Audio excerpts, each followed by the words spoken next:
Hi guys, we are finally here. Genesis 1, History of Creation, Bible study. Yes, finally. Real quick though, interesting news. So today I was contacted by an advertising agent. Uh, so with an advertising agent, I have to pay this guy in order to get my book out a little bit more internationally, I guess you can say. So I'm checking him out and his company out before I commit and to make sure he's legit, because if I have to pay him, I'm going to make sure my money's going to go to work for me. Anyways, and then if you notice the background, I've kind of changed things up so you get to see the rest of my funky house that I've destroyed while doing a few renovations. I still got to finish up my kitchen. I kind of took a break from it when I had my foot surgery. And then now I am getting back up and about, and I'm going to start working on that probably next week so that I can finally get my new floors in the rest of the house. I'm so excited. Anyways, let's dive into November 14th, I will be in Lake Jackson for a book signing at my mother-in-law's house. So, it's going to be like a backyard book signing type thing.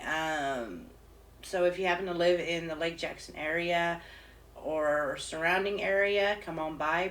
You can purchase your book there and get it signed, or you can bring your book and I will sign it.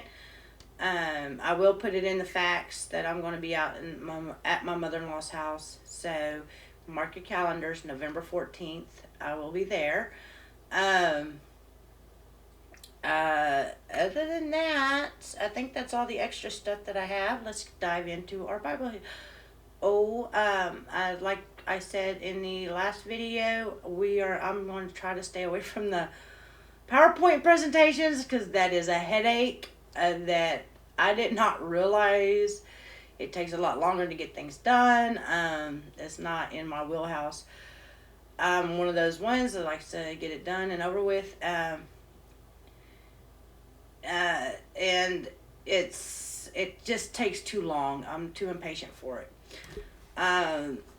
So I might still do the PowerPoint presentations for the beginning, the introduction to each book, but after that, we are going to go with good old-fashioned reading from our notes and reading from, if I can pick it up here, our Bible. Other than that, let's dive in. So let me read Genesis 1 through 5, which would be, you know what? No. Let me give you a little heads up on my notes here. So Genesis 1, creation, history of creation, my notes. I know it's kind of glary. Sorry, the lighting. I'm still working with the lighting. I actually might end up moving my desk. Oh, that was the extra news I wanted to tell y'all. As you noticed, I moved my desk. Sorry, squirrel moment. So I had these two tables that an aunt gave me. They're IKEA tables, and I've had them forever. But I got spoiled at work, and I had this really big U-shaped desk. And I was able to function and spread out. Well, I was working off of one of the tables in the other videos, and I just felt cramped. So I took me a little 3/4 inch piece of plywood, attached it to the two desks, put it in the corner, and now I got my computer in the corner. I've got room to spread out. May end up moving it over to a different corner, but for now, which would be on this wall right here, and over by where my husband's door is that's opened. So anyways, I may end up moving it, and I'm going to get me better lighting. But for now, this is what I got going on. Let's get back to our Bible studies after I had my squirrel moment. So Genesis 1, history of creation. So Genesis chapter 1, you have two things going on here. You have God forming everything, and then you have God filling what He formed. Or let me rephrase that. God formed the earth, and then God filled the earth. There we go. That sounds better. And then when you're talking about creation week, which is Genesis 1, there's like technically there's three different theories, but I know there's two main ones. So the first one would be creation, which is that God created everything and everybody and then you have evolutionary theory, which is what is taught in schools, and then you have this third theory, and I added in this third theory. I don't know if it's technically a theory, but you have some that believe in the creation theory, but they add in the evolutionary theory. So day 1, thousands of years. Day 2, thousands of years, and they say that because they believe that since time didn't exist in the beginning, that we don't know that there was the time it was different. So it could have been. They think that it could have been millions of years. But here's my thing, and we'll get more into this as we start reading, is that God created the 24-hour period when He created the first day. Or on the first day, sorry. When He created day and night, that's your 24-hour period. Anyways, that is my belief on it. I could be wrong, but I'm still believing in it because that's what the Bible says. And to me, it just makes sense. Anyways, so when God formed everything, you guys, day 1, 2, and 3, or days 1 through 3, God's formed everything. So you got Genesis 1 through 5, created day and night. Genesis 6 through 8, created the sky. Genesis 9 through 13, created land and earth, sea, grass, herbs, trees, according to their kind. And then when God fills the everything, that's days 4 through 6. So Genesis 14 through 19 created sun to rule the day, moon to rule the night, stars to light the skies. Day 5, Genesis 20 through 23, created sea creatures, fish, birds, according to their kinds, blesses them to be fruitful and multiply, fill the land and seas. Day 6, Genesis 24 through 31, created mammals, bugs, according to their kind, man, God, image of God. Difference from all other creatures and man, animals, fish were created, male and female, according to their kind, blessed by telling them to be fruitful and multiply. Now, and then this is the main difference. Man created male and female according to image of God, according to God's image, given the breath of life. So He created all the other animals and sea creatures. He gave us the breath of life. That's how I'm understanding it. Blessed by telling them to be fruitful and multiply and have dominion. Here's another difference. Okay, yes, we were blessed to be fruitful and multiply. But here's the another key difference. Have dominion over God's creation. So we are to have dominion over the earth, the animals, sea creatures, and whatnot. Again, this is how I see it. I could be wrong on a lot of it, but it just tends to make sense to me the way I got it here.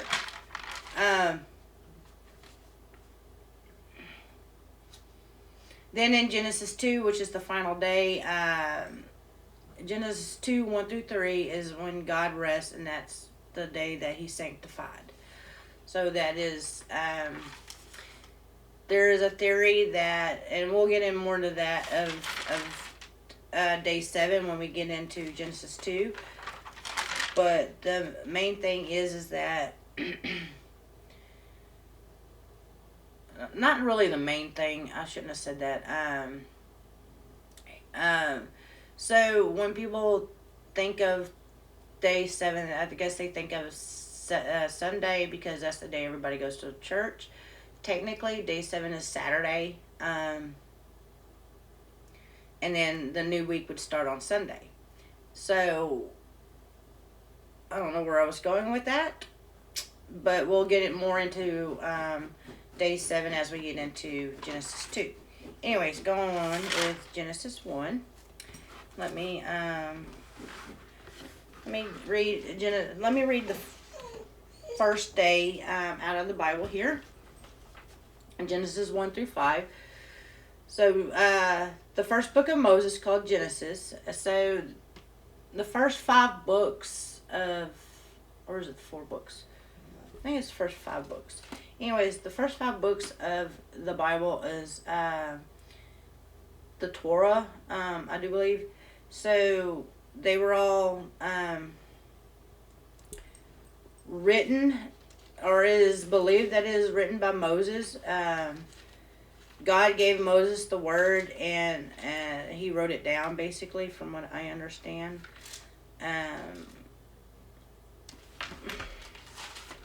see here. 1, 2, 3, 4, 5. Yeah, the first 5 books. First 5 books would be the Torah. It's the first book, and they were all agreed. Everybody, all the smart people, let me put it that way, all the smart people who's gone to school and all that for this, they all agree that Moses wrote the first 5 books. The word was given to Moses, and Moses wrote it down. So, anyways, another squirrel moment. Sorry about that. So I'm going to read from Genesis 1 to 1:5. In the beginning, God created the heavens and the earth. The earth was without form and void, and darkness was on the face of the deep. And the Spirit of God was hovering over the face of the waters. Then God said, "Let there be light," and there was light. And God saw the light that it was good, and divided the light from the darkness. God called the light day, and the darkness he called night. So the evening and the morning was the first day. Okay, so at the end of verse 5, where it says, "So the evening and the morning were the first day," that's what I'm saying. That I agree that the first 6, that Genesis 1 is basically creation week, because that's where he created the 24-hour period. Anyways, so let's break down Genesis 1:1 from my study Bible. This is where so the notes that I got to break down 1:1 was from my study Bible. Let me put it that way. So Genesis 1:1 establishes 7 key truths upon which the Bible is based. 1. God exists. First step in pleasing God is recognizing his existence. Hebrews 11:6. 2. God existed before the universe and will exist after the universe perishes. Hebrews 1:10 through 12. 3. God is the main character of the Bible. 4. As creator, God has done what no human could ever do. In its active form, the Hebrew word bara, I think that's how you pronounce it, I'm not sure, B-A-R-A, with that little hyphen thing above the last A, meaning to create, never has a human subject. Thus, bara signifies a work that is uniquely God's. 5. God is mysterious. Hebrew name for God is Yahweh. The verb form of which God is the subject is singular. This perhaps is an allusion to God's Trinitarian nature. He is 3 divine persons in one. Divine essence, God, Son, Holy Spirit. 6. God is the creator of heaven and earth. He doesn't just modify pre-existing matter, but calls matter into being out of nothing. Psalms 33:6, 33:9, Hebrews 11:3. God is not dependent on the universe, but the universe is dependent on God. That would have been number 7.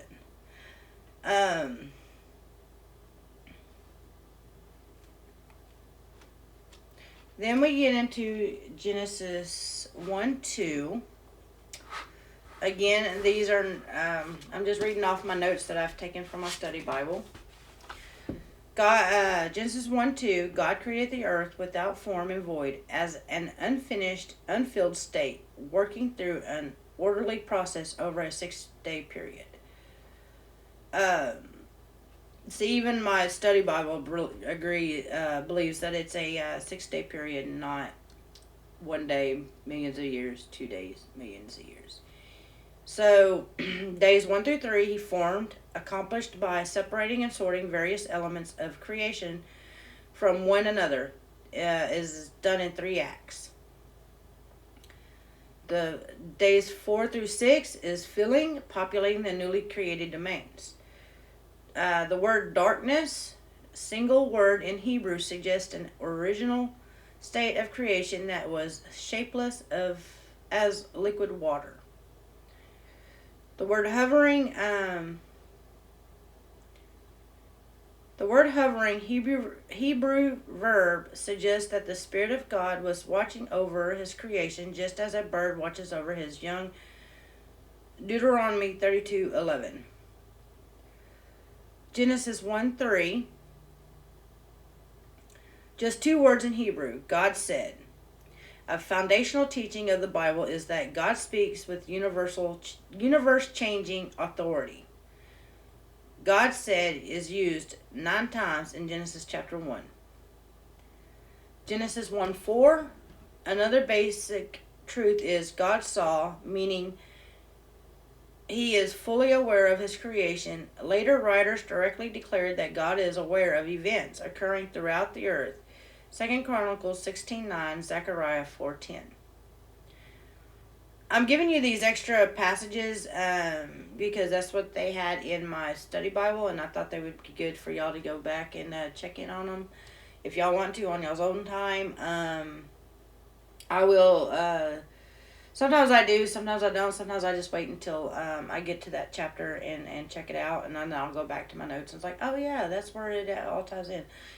Anyways, the word good, used 7 times in chapter 1, evaluates God's creative work, used to express both high quality and moral excellence.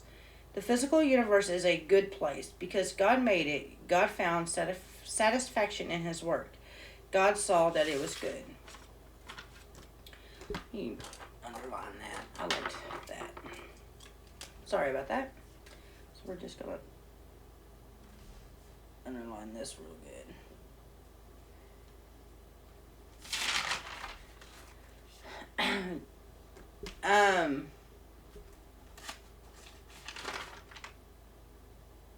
Okay, so we're continuing on in Genesis 1:4. God divided. God created the twin realms of light and darkness, day and night.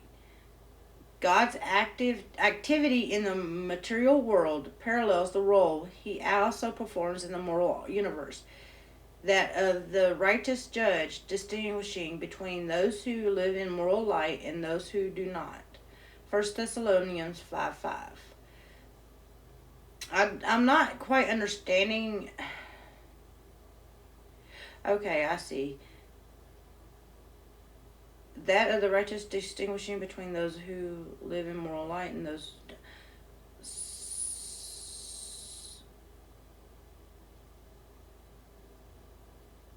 So, yeah, I'm going to have to check in on that one a little bit more because I'm not quite getting the realms thing. Anyways, so in Genesis 1:4, when God divided the day, the light and the darkness, that is the first act of separation.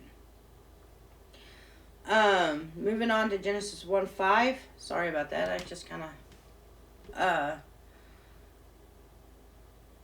I guess I just kind of didn't understand what I wrote here.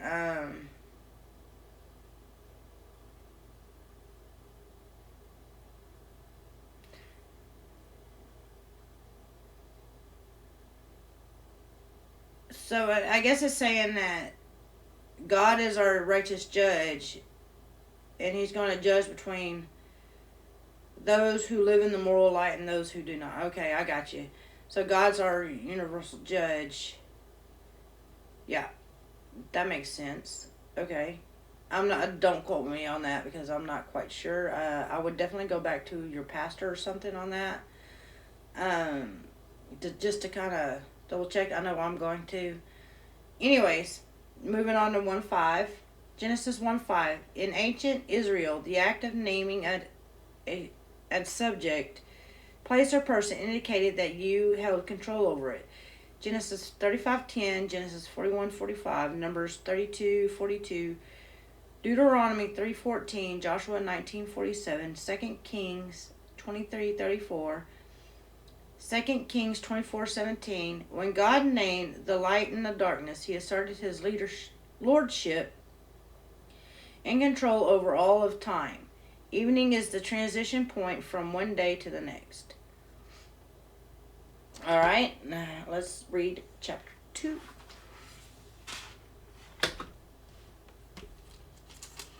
Not chapter 2. Let's get to the second day. Day 2, not chapter 2. Day 2.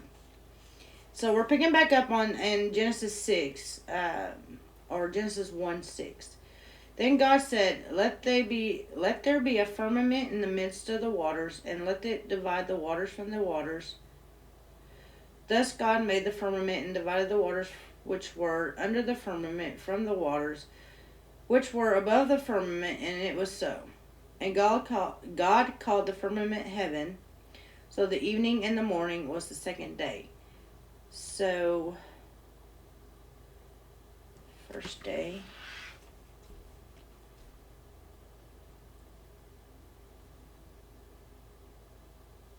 And then this evening and the morning, second day. Sorry about that.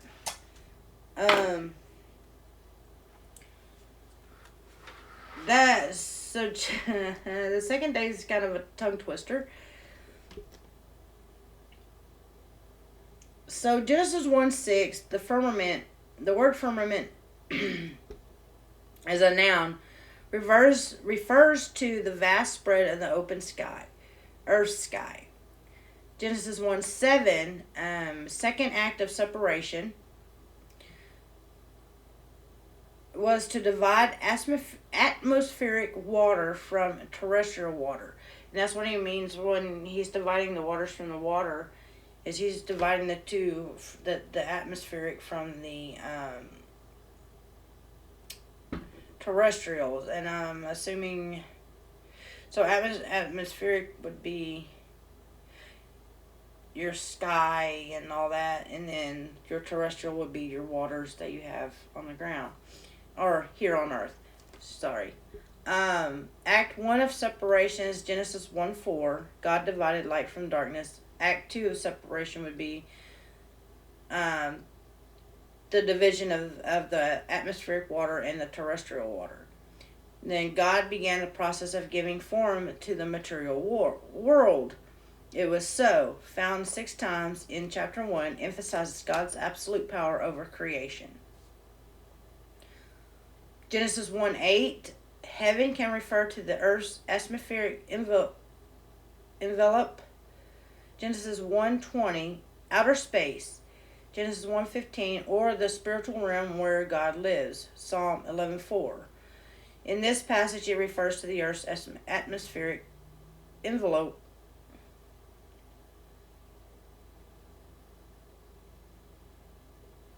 Okay, I see. I'm trying to decipher my notes as I'm reading them to you. So, heaven can refer to 3 different things: the atmosphere, outer space, or where God lives. So, but in this instance, in Genesis 1:8, it refers to the atmospheric envelope. So, yeah, we're gonna move on. Genesis 1:9, it starts day 3. So let's read day 3. And I will promise you guys I will get better at this as we go on. I know I'm kind of off all over the place. So Genesis 1:9. Then God said, let the waters under the heavens be gathered Yeah. Then then God said, "Let the waters under the heaven be gathered together into one place, and let the dry land appear." And it was so. And God called the dry land earth, and gathering together of the waters he called seas. And God saw that it was good. Then God said, "Let the earth bring forth grass. Let the earth bring forth grass, the herb that yields seed, and the fruit tree that yields fruit according to its kind, whose seed is in itself and on the earth." And it is so. And the earth brought forth grass, the herb that yields seed according to its kind, and the tree that yields fruit, whose seed is in itself according to its kind. And God saw it was good. So evening and the morning were the third day. So 9 through 13 is your third day. And when it says the herb that yields seed according to its kind, or the fruit whose seed is in itself according to its kind, meaning the grass or the herbs and the trees were not one thing and then made into another thing. And you're going to see this again when he creates the animals and the fish and the birds and stuff. It didn't form into something and then moved over into something else. It was, the herbs were created as herbs, and it can only breed herbs. Whereas fruit trees, the fruits and everything was created as fruit trees, and that's all it can be. It was never created as one thing and made into another. Anyways, Genesis 1:9, God's third and final act of separation created oceans and land. Act 1, Genesis 1:4, God divided light from darkness. Act 2, Genesis 1:7, God divided atmospheric water from terrestrial water. Genesis 1:10, third and final act of naming. God demonstrated his authority over all the earth and seas. The three acts of naming. Genesis 1:5, God called the light day, and the darkness he called night. Genesis 1:8, and God called the firmament heaven or sky. 3, Genesis 1:10, and God called the dry land earth, and the gathering together of the waters he called seas. So in 3 acts of naming, he named day and night, he named the sky, he named the earth and the seas.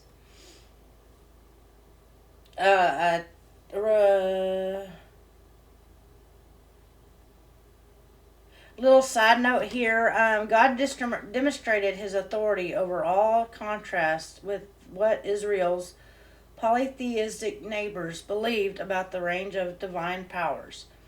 Their gods were not all powerful, but exercised authority over a limited territory. The God of Genesis 1 holds dominion over everything at all times.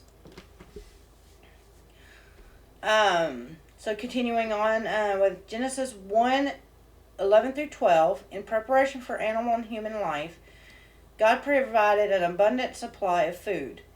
Consistent biblical teachings is that like begets like, according to its kind. Luke 6:44, James 3:12. Genesis 1 through 12 establishes that principle with plant life. So even before he even created the animals and us, he's already telling us that things were created as what he created is what he created. So he created the earth, and the fact that he's creating everything that we need before he even creates us. He's created the heavens, the sky, the day and night. He created time for us. He created the earth and the waters. He created the herbs for us to eat, the herbs and fruit trees for us to eat. He gave us the sky, He's just making sure everything that we needed to sustain ourselves is already created before he even thinks of us. Well, he was thinking of us as he was creating that, but it's just amazing. Anyways, day 4 is, we're starting with Genesis 14 through 15. Where am I at here? Here we go. Then God said, "Let there be lights in the firmament of the heavens to divide the day from the night, and let there be for signs and seasons, and for days and years. And let them be for lights in the firmament of the heavens to give light on the earth." And it was so. Then God made 2 great lights, the greater light to rule the day, and the lesser light to rule the night. He made the stars also. God set them in the firmament of the heavens to give light on the earth, and to rule over the day and over the night, and to divide the light from the darkness. And he saw that it was good. So the evening and the morning were the 4th day. So on the 4th day, he gives us the sun and the moon for us to be able to tell the seasons and stuff like that.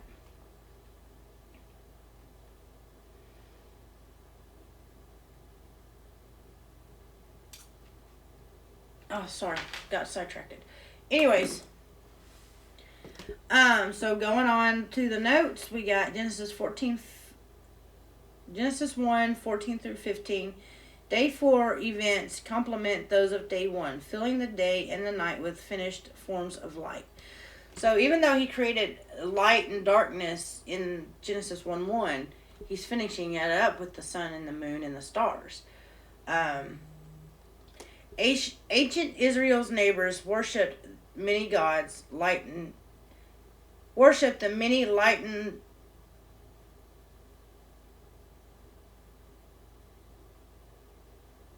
I don't know what I wrote there. As a side note, ancient Israel's neighbors worshipped the many light-giving objects as gods. Okay.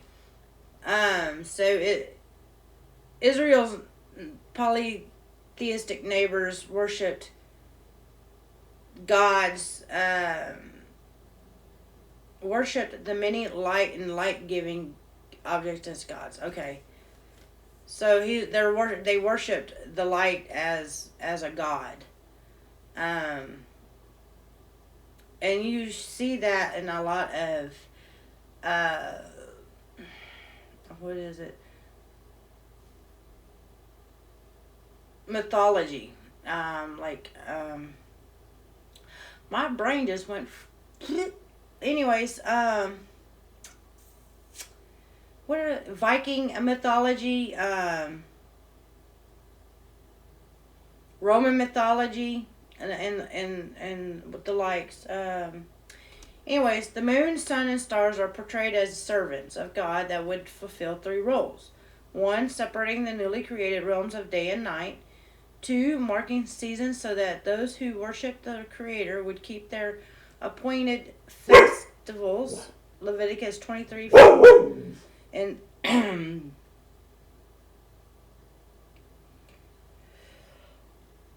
excuse me.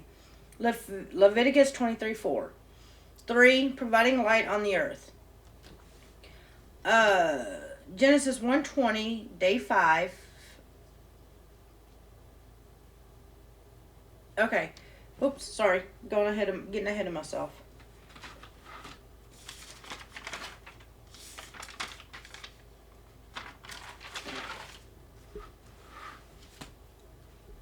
Okay, so we're going back to the Bible, and we're picking back up at Genesis 1:20. Then God said, "Let the waters abound with an abundance of living creatures, and let birds fly above the earth across the face of the firmament of the heavens." So God created sea creatures and every living thing that moves, with which the waters abound, according to their kind, and every winged bird according to its kind. And God saw that it was good. And God blessed them, saying, "Be fruitful and multiply, and fill the waters and the seas, and let the birds multiply on the earth." So the evening and the morning was the 5th day.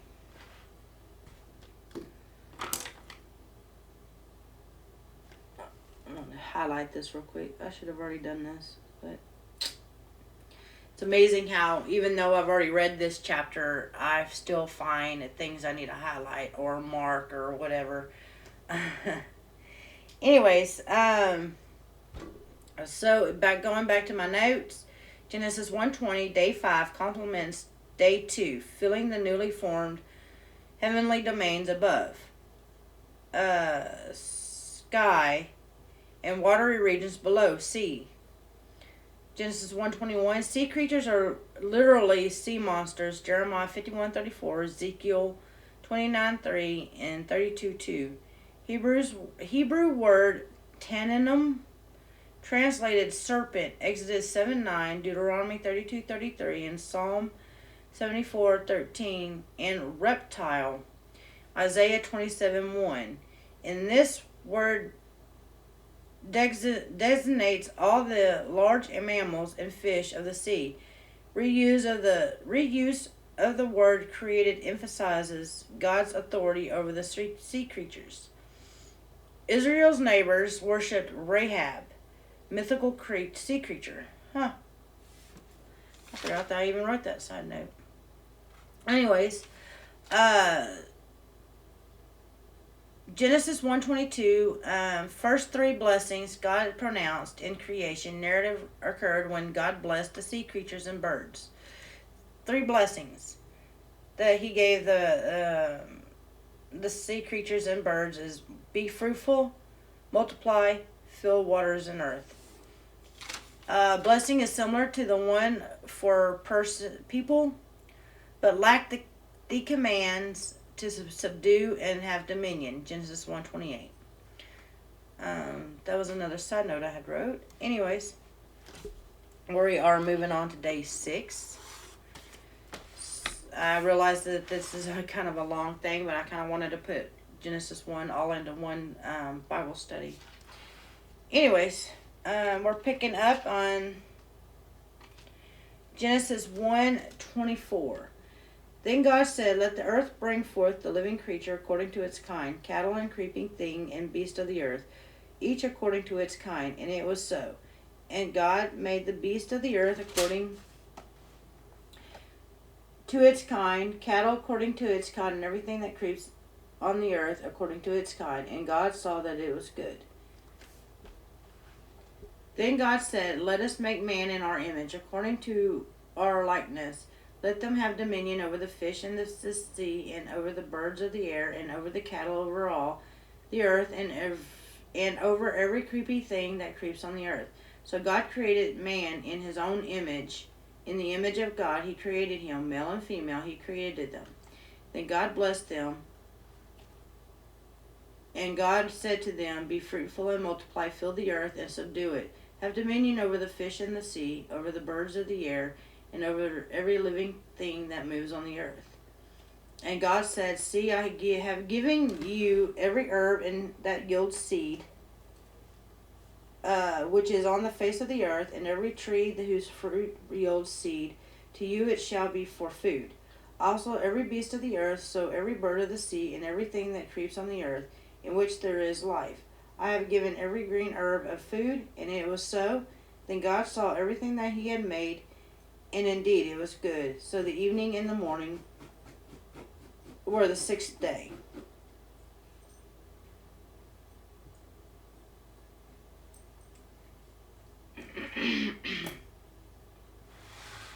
All right, final day.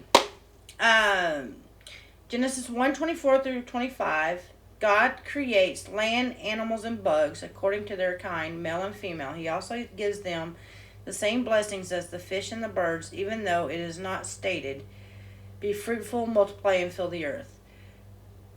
So if you noticed in all of this, God continually says, according to their kinds, and I may be getting ahead of myself when I'm telling y'all this, is because they don't come from, he didn't create one thing for them to turn into another thing. When he created the land, the animals, the birds, all the different types, he created them, and then they begat more of the similar. So birds will always create birds, fish will always create fish, dogs will always create dogs, cats will always create cats, and so forth. there's nothing stating that a lizard will turn into a cat or a lizard will turn into a bird or what have you. So everything that he created with a purpose, and then he created it to create more of similar types of creatures. Um, Moving on to Genesis 1:26, God uses us, R and R, to refer to himself, has raised many questions. Genesis 3:22, Genesis 11:7, and Isaiah 6:8. There are at least 5 different suggestions. 1, the Trinity, God, Son, Holy Spirit. 2, God and his angels. 3, God in creation. 4, God's majesty as expressed by a literary device known as the plural of majesty. A polytheistic view of God. The Bible teaches that there is only one God, Deuteronomy 6:4, Mark 12:29, and 1 Corinthians 8:4. The 5th suggestion is null and void. So technically there's only 4 suggestions that would be possibilities, but I have a feeling that it could be one of the first 3. Either God, the Trinity, God and his angels, or God in creation. I think I lean more toward the first option, which is God and Trinity. It just makes more sense to me. Anyways, 2 Hebrew words translated as image and likeness are often understood as having the same meaning. Some suggest image, the ability to reason. Likeness refers to the spiritual dimension. What exactly is the image of God? Nobody really knows. I have a theory. Since we were created in his image, I have a feeling that he looks like us. But again, that's just my theory. I could be wrong. Some people say that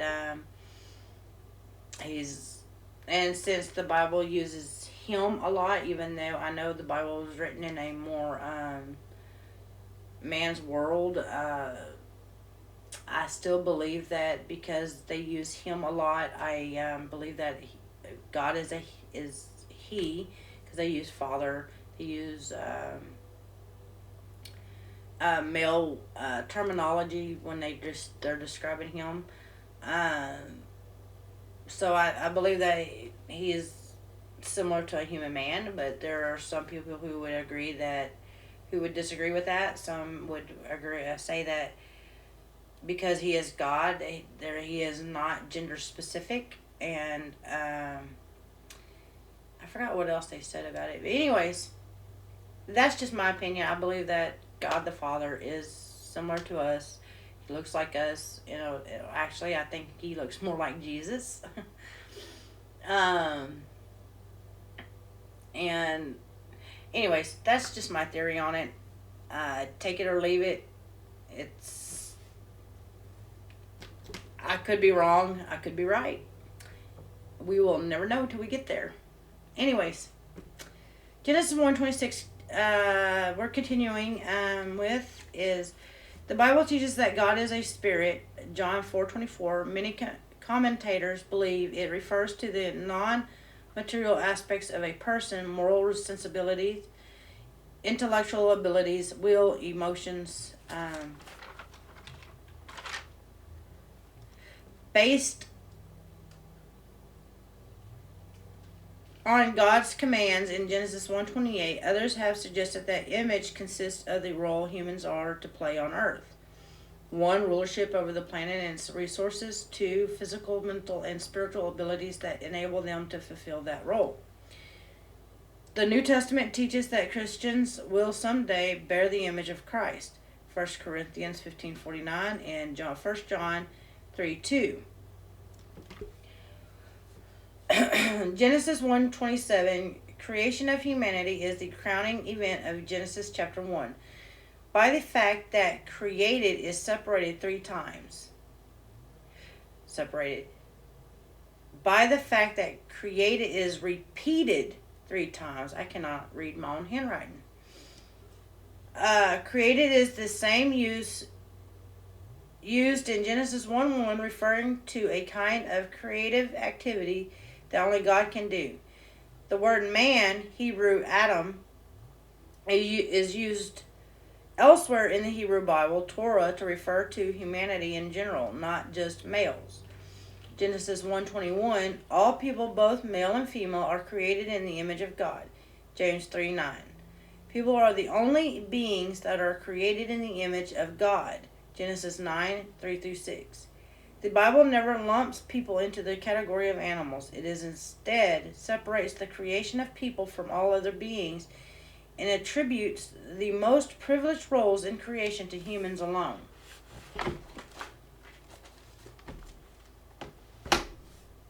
Genesis 1:28, God gives man 5 blessings in his commands. 1, be fruitful. 2, multiply.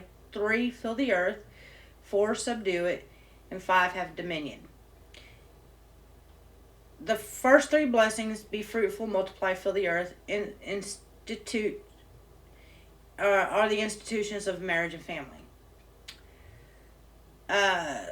Blessings 4 and 5, subdue and have dominion. God's blessings on the use of Earth's renewable and non-renewable resources. Genesis 1:29, God shows man that what he has given for food. 1, seeds, herbs. 2, fruit of trees. Later, after the flood in Noah's day, God gives us additional dietary guidelines that include meats. Genesis 9:3-4.